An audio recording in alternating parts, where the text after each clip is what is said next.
네, 안녕하세요. EBS 연계 모든 작품 총정리에 강의를 하고 있는 강사 이승훈입니다. 연탄 한 장이라는 작품을 같이 공부를 할 건데요. 사실 여러분들 이 작품은 사실 지하철만 타도 온데에 다 붙어 있고요. 아니면 하여튼 우리나라 사람이면은 거의 모르는 사람이 없는 작품이기 때문에 사실 이 시 내용에 대해서는 제가 많이 분석할 게 없어요. 그래서 진짜로 시험에 딱 나올 만한 딱 그 키포인트를 먼저 잡아서 앞부분 보여드리고, 그리고 이제 이 시를 정말 잘 모르겠는 학생들은 뒤에 있는 설명을 보시면 되겠습니다.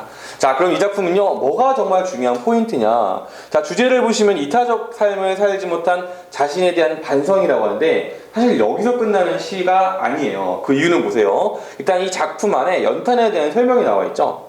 자신을 불태워서 남에게 온기를 주고 한 덩이 재로 남는다. 자, 이거를 보고 화자가 깨달음을 얻죠. 원래는 이기적인 삶을 살던 화자가 삶이라는 것이 저렇게 희생을 하며 살아야 되는 거구나라고 깨달음을 얻는데, 중요한 건 우리가 이거를 보고 있다는 거죠. 즉 독자에게도 희생적인 삶에 대한 의미를 생각하게 한다는 것이 바로 이 작품이 나왔을 때 워낙에 유명한 작품이고 쉬운 작품이기 때문에 바로 이런 외지적인 관점, 독자의 포커스를 맞춘 어떤 효용론적인 관점에서 이 작품에 대한 문제를 낼 수 있다는 얘기예요. 그래서 이 부분까지 화자에서 끝나지 마시고 여러분들까지 생각을 하면서 이 작품을 감상을 하시면 좋을 것 같습니다. 자, 이제 그럼 작품을 보겠는데요. 1년입니다. 그냥 아주 간단하게 삶이라는 것은 연탄 한 장이 되는 것이다. 희생하는 거죠. 자, 두 번째 2연 보겠습니다.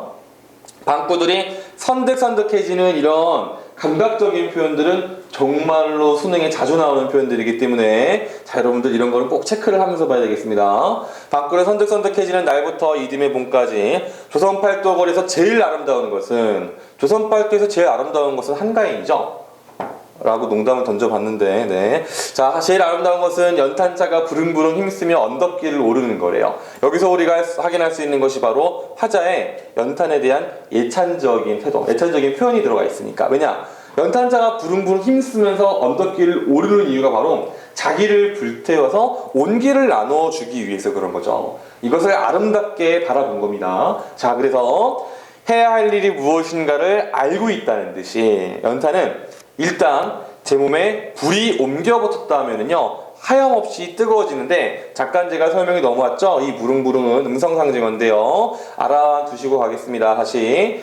하염없이 뜨거워지는 것인데요. 자, 여기서 희생적인 사랑, 그냥 희생이 아니라 남을 향해서 이타적인 희생적인 사랑을 확인할 수가 있는데, 사실 나는 이것과 원래는 대조적인 삶을 살고 있었어요.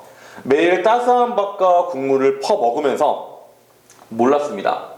남들의 이 연탄의 희생적인 사랑을 몰랐어요. 자, 그런데 온몸으로 살아나고 나면은 한 덩이 재로 쓸쓸하게 남는 것이 두려워 여태껏 나는 그 누구에게 연탄 한 장도 되지 못하였네 라고, 지금 이 부분에서 이기적인 화자의 깨달음이 이렇게 잘 드러나 있습니다.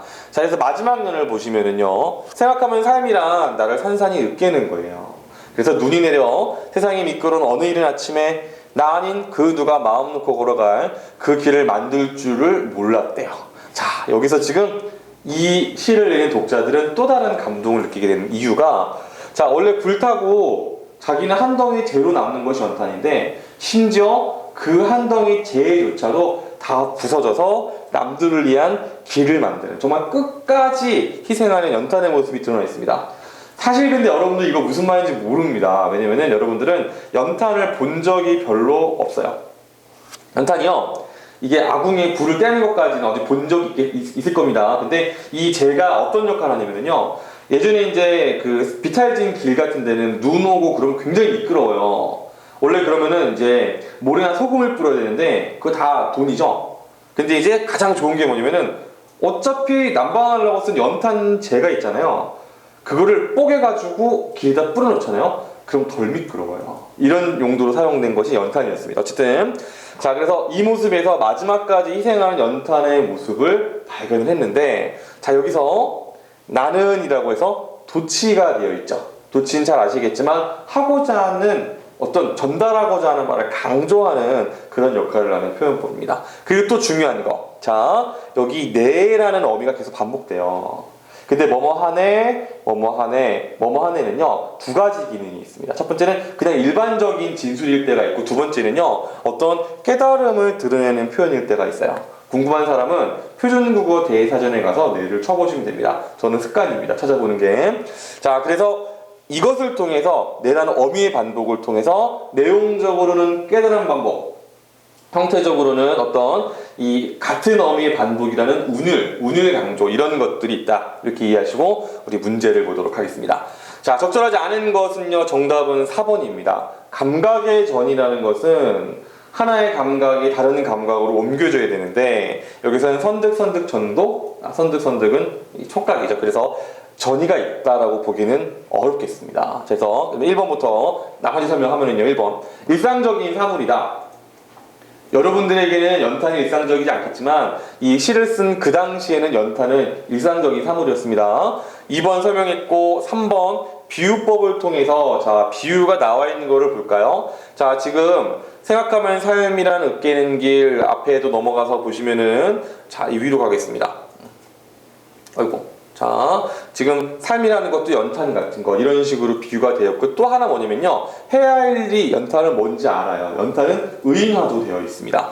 자, 그래서 지금 이제 다시 문제 넘어가서요, 이제 마지막 문제죠. 82번. 자, 위시를 보기 관점에서 감상한 것으로 적절하지 않은 것이라고 했는데, 자, 보기는 일단 넘어가겠습니다. 우리 교과 과정이 개편되면서 이 심리적인 활동이랑 관련되어 있는 보기가 자꾸 제시가 되는데, 실질적으로 그러면은요 확인할 정보가 없습니다. 그래서 그냥 선택지랑 여러분들이 해석이랑 일치가 되는지, 그러니까 본문 내용이랑 선택지랑 일치가 되는지만 잘 확인을 해보면 돼요. 자, 지금 정답이 2번인 이유는요, 자, 니은을 저도 보고 오겠습니다. 니은 보시면은 한 덩이 재로 쓸쓸하게 남는 것이 두렵대요. 이 한 덩이 재가 뭐냐면은 희생적인 사랑을 하고 남은 모습이죠. 근데 2번 설명 보니까 현실에 적극 대응하지 못한이라고 했으니까 이것은 희생이랑 아무 상관이 없죠. 그래서 정답이 2번이 되겠습니다. 그럼 나머지 설명하겠습니다. 자, 1번의 기억. 삶이란 연탄 한 장 되는 거예요. 자, 이거는 희생적인 삶이니까 다른 사람을 위해 사는 삶이다. 이거 같은 내용이죠. 3번 보겠습니다. 디귿. 여태껏 나는 연탄 못 됐습니다. 즉 나는 이타적인 사랑을 베풀어 본 적이 없어요. 그 다음에 리을. 삶이란 산산이 으깨는 겁니다. 자기 희생이네요? 맞는 설명이네요. 그 다음에 미음. 그 길을 만들 줄을 나는 몰랐었대요. 이기적으로 살아온 반성. 자, 이건 다 길게 설명할 게 없죠. 잘 보시면은 이 보기 내용이 별로 문제를 푸는데 큰 도움이 안 된다는 사실을 알 수 있는데요. 그러나 여러분들, 이거는 여러분들이 실제로 지금 연습에서 풀고 있는 문제집이나 혹은 학력평가 이런 데에 해당되는 거죠. 실제 수능에서는 이런 보기는 굉장히 중요한 역할을 합니다. 그래서 지금 이렇게 푸는 것은 말 그대로 이 문제를 제가 해결해 준 거지, 이거는 수능에서 이렇게 나온다고 얘기할 수는 없습니다. 알겠죠? 반드시 수능에서는 보기가 아주 중요한 역할을 할 거라는 것을 반드시 기억해 바랍니다. 자, 이렇게 해서 여러분들 이 수능에서 우리가 범위에 들어가는 문학작품 중에서 현대 시는요 모두 해설이 끝났습니다. 자, 여러분들이 제 강의를 듣고 얼마큼 많은 이제 공부가 됐는지 모르겠지만, 이 한 가지 자부할 수 있는 것은 어느 강의보다 효율적으로 여러분들에게 접근을 해서 여러분들에게 어떤 수험생이 항상 바쁘잖아요. 그런 것들을 제가 그래도 좀 어느 정도 해결을 해드리지 않았나라는 생각을 하고요. 앞으로 다른 장르에서도 열심히 강의를 준비해서 여러분들의 성적 향상, 그리고 꿈을 위해서 한 발자국 더 갈 수 있도록 열심히 노력하도록 하겠습니다. 저는 이승훈 선생이었고요. 여러분들 수능 대박을 진심으로 기원하도록 하겠습니다. 여러분, 화이팅!